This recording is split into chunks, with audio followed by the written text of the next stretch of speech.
संगवारी हो जय जोहार जय छत्तीसगढ़। संगवारी हो आप मन देखत हो अपन यूट्यूब चैनल जेकर नाम है CG नरेश। और संगवारी हो मैं लेके आया एक नवा वीडियो नवा जानकारी के साथ। तो नवा जानकारी का है यही है कि आप मन थंबनेल से देख के समझ गए हो कि ऑडिशन की जानकारी दे बर आए। तो देर नहीं करन ऑडिशन के बारे में आप बता देना चाहता हूँ कि अवैया 4 दिसंबर के एक ऑडिशन है। कहाँ? चांपा में। एक एड्रेस आप मतलब पूरा दे दे है। कॉन्टैक्ट नंबर है, आप मतलब कभी भी कुछ भी लगत है आप मन 4 नंबर है वहाँ संपर्क कर सकत हो। और संगवारी हो बता देना चाहता हूँ ये फिल्म के नाम का है, नाम है अंगना के तुलसी।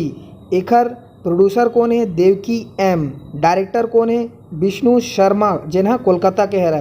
कास्टिंग डायरेक्टर है अजय महंत। तो संगवारी हो आपके अंदर भी अगर टैलेंट है, आप मन गाना गाना चाहते हो, सिंगिंग करना चाहते हो, एक्टिंग डांसिंग जो भी आपके अंदर टैलेंट है तो आप मन बिल्कुल आके यहाँ अपन टैलेंट ला दिखा सकत हो और ये ऑडिशन के आनंद ले सकत हो और अपन आप ला आगे बढ़ाए के एक मौका दे सकत हो।